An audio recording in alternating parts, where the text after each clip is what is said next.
ونعوذ بالله من شرور أنفسنا ومن سيئات أعمالنا من يهده الله فلا مضل له ومن يضلل فلا هادي له ونشهد أن لا إله إلا الله وحده لا شريك له ونشهد أن سيدنا مولانا محمدا عبده ورسوله صلى الله عليه وعلى آله وصحبه وسلم أما بعد فإن خير الحديث كتاب الله وخير الهدي هدي محمد صلى الله عليه وسلم وشر الأمور محدثاتها وكل محدثة بدعة وكل بدعة ضلالة وكل ضلالة في النار. أعوذ بالله من الشيطان الرجيم. يا أيها الذين آمنوا كتب عليكم الصيام كما كتب على الذين من قبلكم لعلكم تتقون. بزرگوں، بھائیوں، عزیزوں، محترم خواتین، ماؤں، بہنوں اور بیٹیوں،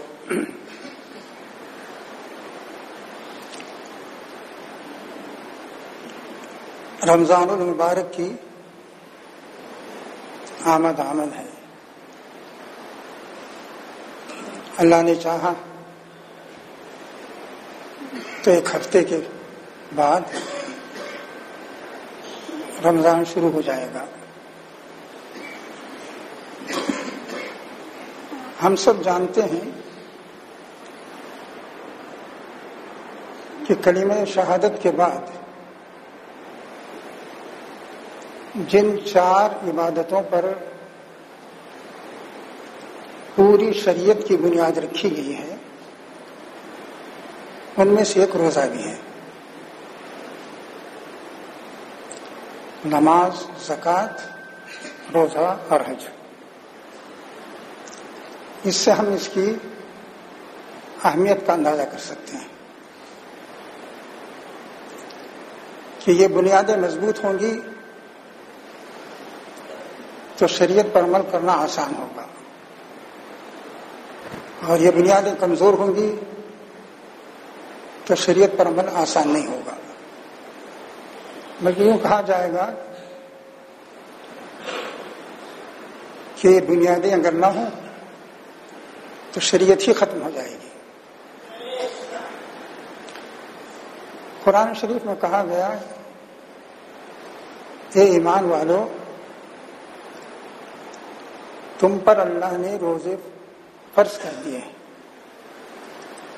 جس طرح اس نے پہلی امتوں پر روزے فرض کیے تھے. یہ روزے جو فرض کیے گئے ہیں اس کے بارے میں ایک بات تو یہ بتائیں کہ یہ صرف اس امت پر فرض نہیں کیے گئے کہ آدمی سوچے کہ ایک بڑا بوجھ ہے جو اس امت کے سر پر رکھ دیا گیا ہے، بلکہ کہا گیا کہ روزے دوسری امتوں پر بھی فرض کیے گئے تھے. اس لیے یہ نہ سمجھو کہ یہ کوئی خاص بوجھ ہے جو تم پر رکھا گیا ہے. اس سے پہلے کی امتوں پر بھی یہ فرض عائد تھا اور اسے انہوں نے ادا کیا، تو تمہیں بھی اس کی پابندی کرنی ہوگی. اس کی وجہ یہ بتائی گئی کہ روزے پر عمل سے تمہارے اندر تقویٰ پیدا ہوگا. اگر صحیح معنی میں روزہ رکھا جائے تو تمہارے اندر تقویٰ پیدا ہوگا. روزے کے لیے یہ عربی میں صوم اور سیام کا لفظ آتا ہے. اس کا مطلب ہے اپنے آپ کو کنٹرول کرنا، ضبط کرنا، روکے رکھنا، پابند بنانا. اسے روزہ سیام اس لیے کہا گیا ہے کہ اس میں انسان کو ضبط نفس کی تربیت ملتی ہے، کنٹرول کی، کہ آدمی بے لگام زندگی نہ گزارے بلکہ اللہ کے احکام کا پابند رہے۔ روزوں میں آپ جانتے ہیں کہ چند چیزوں کی پابندی لگائی جاتی ہے متعین وقت کے لیے، کہ آدمی طلوع فجر سے لے کر غروب آفتاب تک کھانے پینے سے رکا رہے اور جنسی خواہشات سے دور رہے۔ یہ جو مشق کرائی جاتی ہے یہ دراصل آدمی کی تربیت کا ایک بڑا ذریعہ ہے، اور اگر اس پر آدمی عمل کرے، یعنی اپنے آپ پر کنٹرول کرنا سیکھ جائے، تو اس کے اندر تقویٰ پیدا ہو جائے گا۔ تقویٰ کیا ہے؟ تقویٰ ہے اللہ کے احکام کا پابند ہونا۔ اللہ نے جن احکام کی ہدایت دی ہے، جو احکام بیان فرمائے ہیں، ان پر عمل کرنا تقویٰ ہے۔ دوسری چیز ہے اللہ تعالیٰ کی معصیت سے بچنا، کہ اللہ تعالیٰ نے جن کاموں سے منع کیا ہے ان سے بچنا۔ اس میں بڑے بڑے گناہ بھی ہیں، چھوٹے گناہ بھی ہیں، ان سب سے بچنے کی کوشش کرنا۔ یہ کوشش کرنا بچنے کی، یہ تقویٰ ہے۔ اور اس کے اندر یہ بات بھی ہے تقویٰ کے اندر کہ اللہ کے ڈر اور خوف سے گناہوں سے بچنا اور اس کی اطاعت کرنا۔ تقویٰ کے اندر یہ بات بھی شامل ہے کہ یہ چیز دکھاوے کے لیے نہ ہو یا مشق کے طور پر نہ ہو، کسی کو خوش کرنے کے لیے نہ ہو، بلکہ اللہ کا خوف اس میں شامل رہے۔ اگر آدمی نے روزہ رکھا، نماز پڑھی، زکوٰۃ دی، حج بھی کر لیا، اس کے اندر خدا کا خوف نہیں ہے، آخرت کے عذاب سے بچنے کا جذبہ نہیں ہے، تو وہ تقویٰ نہیں ہے۔ تو تقویٰ کے اندر تین باتیں آتی ہیں۔ ایک تو یہ ہے اللہ کے احکام کی پابندی کرنا، اور دوسرے اس کی نافرمانی سے بچنا، اور تیسری چیز ہے اللہ کا خوف اپنے اندر پیدا کرنا۔ تو قرآن نے کہا کہ اگر روزے پر انسان عمل کرے، اور یہ اسی لیے اس کی ہدایت کی گئی ہے کہ آدمی غلط کام نہ کرے اور صحیح راستے پر چلے۔ آدمی بالعموم غلط کام اس لیے کرتا ہے کہ اسے اس کا نفس اکتاتا ہے، شیطان اکتاتا ہے، ماحول کا اثر ہوتا ہے۔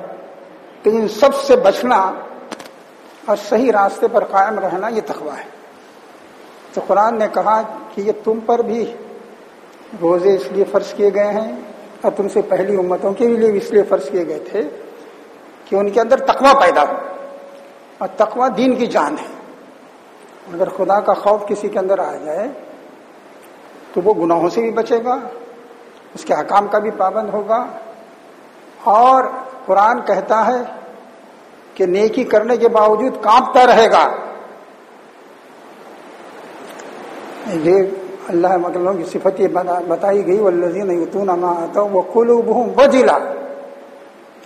اللہ کے نیک بندے تو وہ ہیں کہ جو ہم نے دیا ہے اسے خرچ کرتے ہیں اللہ کے راستے میں، پھر بھی کانپتے ہیں کہ جو ہم نے خرچ کیا، جو اللہ کے راستے میں دیا، کیا یہ اس قابل تھا کہ اس کے دربار میں پیش کیا جائے؟ کہیں اس میں کوئی کھوٹ تو نہیں ہے؟ یعنی ایسا نہیں کہ وہ بخل سے کام لے رہے ہیں، دے رہے ہیں، خرچ کر رہے ہیں، پھر بھی ان کے دل کانپتے ہیں۔ تو نبی صلی اللہ علیہ وسلم نے فرمایا کہ یہ تو روزے کی پابندی میں یہ سب چیزیں شامل ہیں۔ آپ نے فرمایا کہ روزے کے اندر آدمی کو اس بات کی کوشش کرنی چاہیے کہ کوئی غلط کام اس سے نہ ہو. اور اگر آدمی روزہ رکھنے کے باوجود ویسی ہی زندگی گزار رہا ہے غفلت کی تو روزہ بے فائدہ ہے.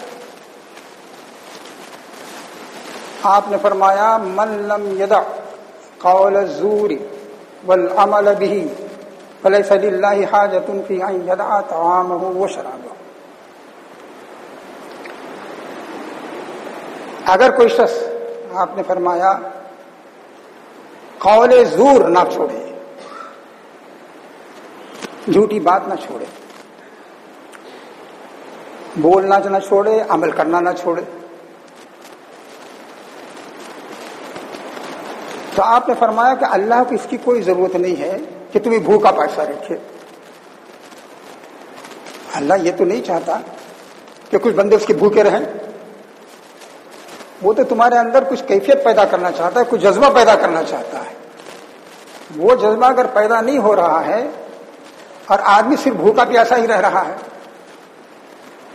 صبح سے شام تک آج کل کے موسم میں 15-15.5 گھنٹے کا وقت گزار دیا اس نے، اسے یہ احساس ہی نہیں ہوا کہ وہ کیوں وقت گزر رہا ہے اس کا، تو ظاہر ہے کہ روزے کا مقصد حاصل نہیں ہو سکتا. تو آپ نے فرمایا کہ جو شخص قول زور نہ چھوڑے، جھوٹی بات نہ چھوڑے. قول زور کسے کہتے ہیں؟ قول زور کہتے ہیں غلط بات، باطل بات، ناحق بات، ظلم کی بات، بے انصافی کی بات، شرک کی بات، کفر کی بات. ہر غلط کام قول زور ہے.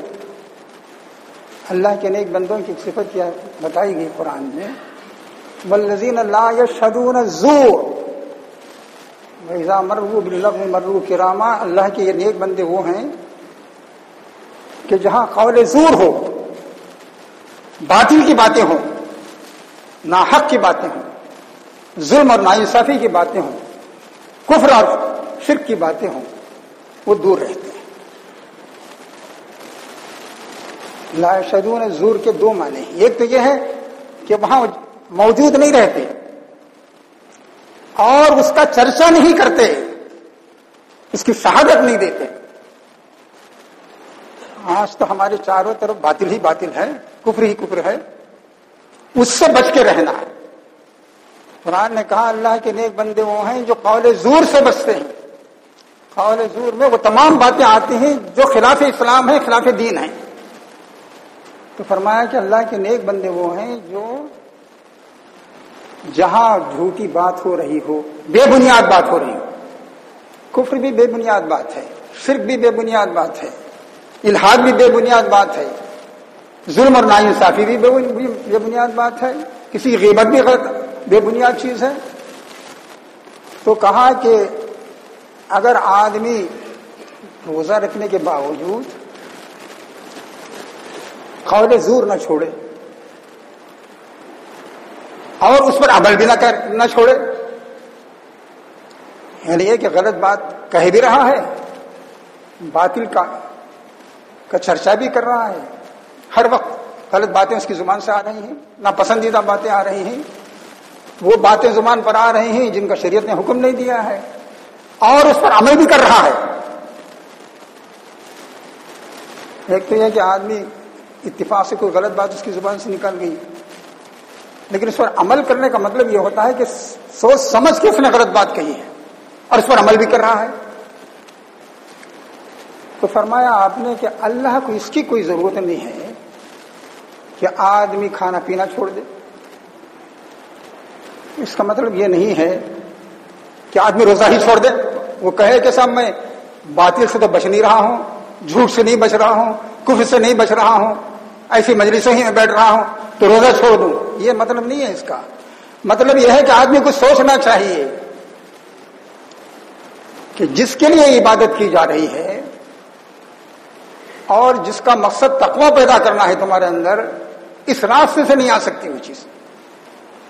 تو میرے دوستوں اور ساتھیوں، ہمارا رمضان جو گزرتا ہے گزر ہی جاتا ہے. یہ بھی اللہ کا کرم ہے کہ اتنی سخت موسم میں ہم روزے بھی رکھتے ہیں اور اس کا احساس تو یقیناً ہوتا ہی ہے، لیکن اس کے باوجود روزہ رکھتے ہیں اور اللہ تعالیٰ کو خوش بھی کرنا چاہتے ہیں، لیکن جن چیزوں سے منع کیا گیا ہے، جن چیزوں کی تعلیم دی گئی ہے اس کا اہتمام نہیں کرتے. جن چیزوں سے منع کیا گیا ہے اس سے بچنے کے بعد ہی وہ تقویٰ حاصل ہوگا. اور اگر تقویٰ نہیں ملتا ہے، خدا ترسی انسان کے اندر نہیں آتی ہے، اس کے عذاب سے بچنے کا جذبہ نہیں پیدا ہوتا ہے اور اس کی رحمت کو تلاش کرنے کا جذبہ نہیں پیدا ہوتا ہے، تو روزہ بھی بے فائدہ ہے. تو فرمایا گیا کہ دیکھو، اگر آدمی غلط کاموں سے نہ بچے تو یہ سمجھو کہ اللہ صرف تمہیں بھوکا پیاسا دیکھنا نہیں چاہتا. بھوکا پیاسا آدمی رہ جائے اور سمجھے تو ظاہر ہے کہ فقہی زبان میں تو کہیں گے روزہ ہو گیا. کسی مولوی عالم سے اگر آپ یہ پوچھیں کہ میں سحری کے وقت سے لے کے افطار تک بھوکا پیاسا رہا، زیادہ زیادہ نمازیں بھی پڑھی میں نے، میرا روزہ ہوا یا نہیں، تو کوئی آدمی یہ نہیں کہے تمہارا روزہ نہیں ہوا. لیکن وہ روزہ اس روح سے خالی ہوگا جس کا قرآن ذکر کر رہا ہے، تقویٰ، کہ تمہارے اندر تقویٰ نہیں آئے گا. اس سے تقویٰ اس وقت آتا ہے جب اللہ کے عذاب سے بچنے کی کوشش کرے اور اس کی رحمتوں کو حاصل کرنے کی فکر کرے.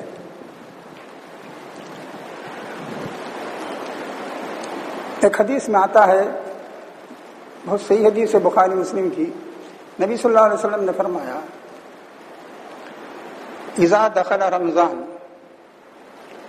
فتحت ابواب الجنہ وغلقت ابواب جہنم وسلسلت الشیاطین. یہ بہت صحیح حدیث ہے، بخاری اور مسلم میں ہے اور بھی حدیث کی کتابوں میں ہے. آپ نے فرمایا جب رمضان کا مہینہ آتا ہے تو جنت کے دروازے کھل جاتے ہیں اور جہنم کے دروازے بند ہو جاتے ہیں اور شیاطین کو زنجیروں میں باندھ دیا جاتا ہے. آپ کہیں گے صاحب رمضان ہو، شوال ہو، ذی-قعدہ ہو، ذی الحجہ ہو، کبھی شیطان کو زنجیروں میں بندھے ہوئے دیکھا نہیں ہم نے. ان کا اسی طرح دبدبہ ہے، ان کی وہی حرکتیں ہیں جو رمضان سے پہلے تھی اور رمضان کے بعد بھی ہیں. یہ کیا بات ہے؟ اس میں کیا بات کہی گئی ہے کہ رمضان کا مہینہ آتا ہے تو جنت کے دروازے کھل جاتے ہیں اور جہنم کے دروازے بند ہو جاتے ہیں؟ اس کا مطلب یہ ہے کہ آدمی جنت کا میں جانا چاہے تو آسان ہو جاتا ہے، اس کے لیے دروازہ کھلا ہوا ہے، جائے جنت میں. جہنم میں جانا چاہے تو رکاوٹ کھڑی کر دی گئی ہے.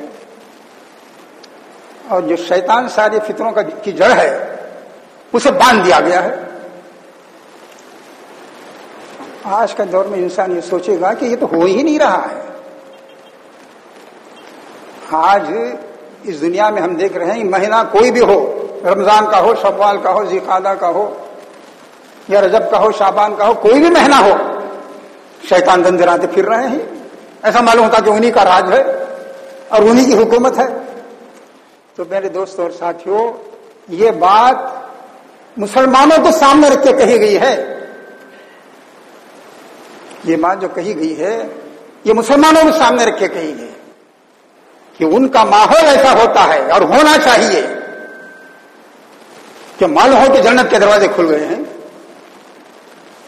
جہنم کے دروازے بند ہو گئے ہیں اور شیاطین کو بیڑیاں پہنا دی گئی ہیں، ان کے شیاطین کے کوئی اثرات نہیں ہیں. کیا سوچنے کی بات ہے کہ ہمارا ماحول ایسے ہی ہے. یاد رکھیے جب تک آپ کا ماحول ایسا نہیں ہوگا آپ رمضان سے پورا فائدہ نہیں اٹھا سکتے. آپ کا ماحول وہی ہے جو کفر و شرک کا ماحول ہے اور بدعت و خرافات کا ماحول ہے. تو محسوس کرنا چاہیے، سمجھنا چاہیے آدمی کو کہ شیطان بند نہیں ہوا ہے، جنت کے دروازے اس کے لیے کھلے نہیں ہیں اور نہ جہنم کے دروازے اس کے لیے بند ہوئے ہیں. اور نہ یہ کہا جا سکتا ہے کہ شیاطین کو زنجیریں پہنا دی گئی ہیں. تو آپ نے فرمایا کہ اسلامی سوسائٹی ایسی ہوتی ہے، ایسا سماج ہوتا ہے، چاروں طرف اس کا ذکر ہو رہا ہے، جنت میں کیسے جائیں، جنت میں کیسے پہنچے، جنت میں راستے کا کیا ہے، پہنچنے کا راستہ کیا ہے، جہنم سے کیسے بچیں. معلوم ہوا کہ جنت کا راستہ آسان ہو گیا ہے، اور شیطان غصہ بھی نہیں رہا ہے، وہ سمجھ رہا ہے کہ روزے دار ہے. تو اور ہر غلط کام سے بچنے کی آدمی کوشش کر رہا ہے. نبی صلی اللہ علیہ وسلم نے فرمایا جب روزے کی حالت ہو تو آپ نے فلا یرفث ولا یسخط، گندی باتیں نہ کریں اور شور و شغب نہ کریں، جو ہماری سوسائٹی کے مزاج میں شامل ہے. ہنگامہ ہر طرف، شور، عبادت کا موقع ہو یا غیر عبادت کا موقع ہو، کوئی سنجیدگی نہیں ہے. آپ نے کہا رمضان اس کا تقاضا کرتا ہے کہ تمہارے ماحول کے اندر سنجیدگی ہو. آپ نے فرمایا نہ گندی باتیں کرو. یرفث کا مطلب ہے جنسی باتیں، شہوانی باتیں، رمضانی بچو اس سے، اور شور و شغب نہ کرو. تمہاری تہذیب کا مظاہرہ ہونا چاہیے. ایک شخص کہہ سکتا ہے میں تو خاموش رہتا ہوں، چھیڑنے والا چھیڑ رہا ہے. تو آپ نے فرمایا تم مسلمانوں کی سوسائٹی میں رہتے ہو. فَإِنْ صَابَّهُ أَحَدٌ أَوْ قَاتَلَهُ فَلْيَقُلْ إِنِّي امْرُؤٌ صَائِمٌ. اگر کوئی گالیاں دے رہا ہے تمہیں اور لڑنے کے لیے تیار ہو گیا ہے تو کہو بھائی میں روزے سے ہوں. یہ مسلمانوں کی سوسائٹی ہے، کانپ اٹھے گا وہ شخص جب تم یہ کہو گے کہ میں تمہارا جواب نہیں دے سکتا، میں روزے سے ہوں. آپ نے بتایا ایسا ہو سکتا ہے کہ آدمی اپنے طور پر احتیاط کرے لیکن اس پر عمل کرنا مشکل ہو جائے دوسروں کی وجہ سے. تو آپ نے فرمایا کہ نہیں، اس کی شکل یہ ہے کہ آدمی اس سے بچے. تو یہ ماحول پیدا کرنا، کہ ایسا ماحول بنے تبھی ہم بہت سی چیزوں سے بچ سکتے ہیں، غلط کاموں سے، غلط طریقوں سے، غلط اعمال سے.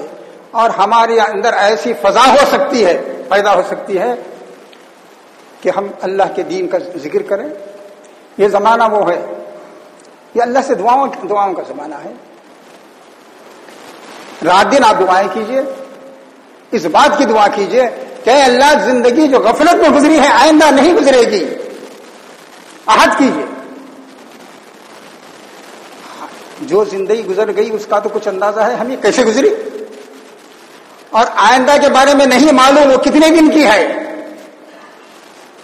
مہینے 2 مہینے کی ہے، سال 2 سال کی ہے، 10-20 برس کی ہے. کسی کی بھی پیشانے پہ نہیں لکھا ہوا ہے کہ تیری مہلت حیات یہ ہے. آدمی کہہ سکتا ہے کہ اللہ غفلت میں گزر گئی زندگی، اب مجھے توفیق دے کہ غفلت سے میں نکل آؤں. ایک ایک گناہ کو یاد کرے اور اس کی جو تلافی ہو سکتی ہے اس کا تلافی کرے.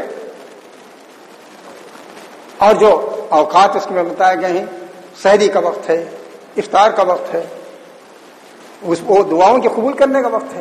جب آدمی دن بھر روزہ رکھتا ہے تو یہ افطار کے وقت اللہ تعالیٰ اس کی دعا قبول کرتا ہے کہ میرے بندے نے اتنی تکلیف اٹھائی.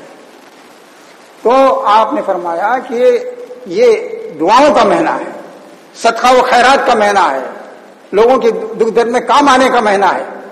یہ فضا اگر ہمارے اندر پیدا ہو گئی تو یقین جانیے کہ ہمارے حالات میں تبدیلی آئے گی.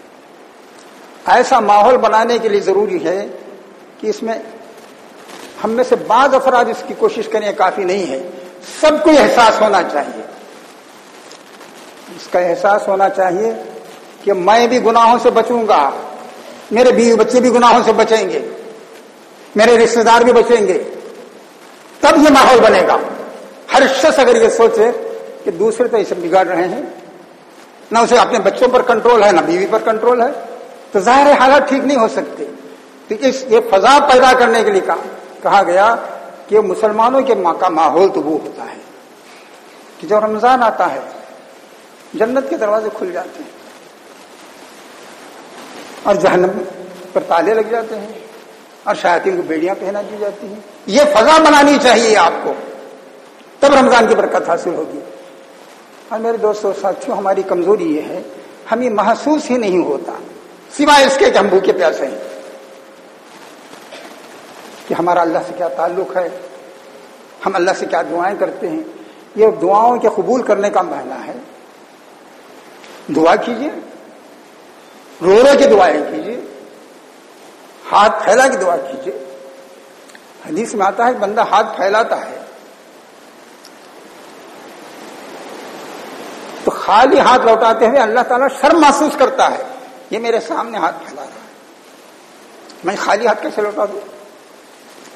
آپ کے اندر جو کمی ہے، اور انسان خود جانتا ہے کہ اس کے اندر کیا کمی ہے، شریعت کے کس حکم پر وہ عمل نہیں کر رہا ہے، ہر شخص جانتا ہے۔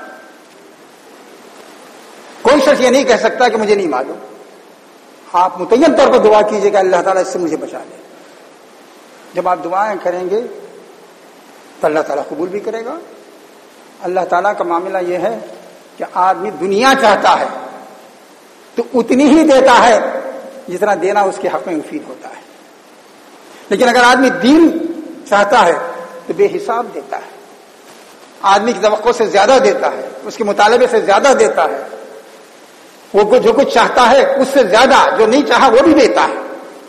لیکن اگر آدمی یہ کہے کہ مجھے بادشاہ وقت بنا دو، گورنر بنا دو، تو آدمی اگر اللہ میں سمجھتا ہے کہ اس کے حق میں مفید ہے تو وہ چیز بھی اسے حاصل ہو جاتی ہے۔ میرے دوستوں اور ساتھیوں، رمضان کا مہینہ آیا ہے، بڑا مبارک مہینہ ہے۔ ہماری اور آپ کی توجہ ہونی چاہیے، کوشش ہونی چاہیے، اور ابھی سے اس کی تیاری ہونی چاہیے کہ وہ فضا، وہ ماحول اور مزاج ہماری پوری سوسائٹی کا بنے، اور ہم سب مل کے کوشش کریں کہ ایک دینی فضا پیدا ہو جائے۔ کوئی کہیں غلط کام ہو رہا ہو تو ٹوکے ہم، تب ہمارے درمیان وہ ماحول بھی پیدا ہوگا اور ہم اللہ تعالیٰ کے دین پر عمل بھی صحیح معنی میں عمل کر سکیں گے، اور صحیح معنی میں رمضان سے فائدہ بھی اٹھا سکیں گے۔ بارک اللہ لنا ولکم فی القرآن العظیم ونفعنا وإیاکم بالآیات والذکر الحکیم، انہ تعالی جواد قدیم ملک بر رؤوف رحیم رب حلیم۔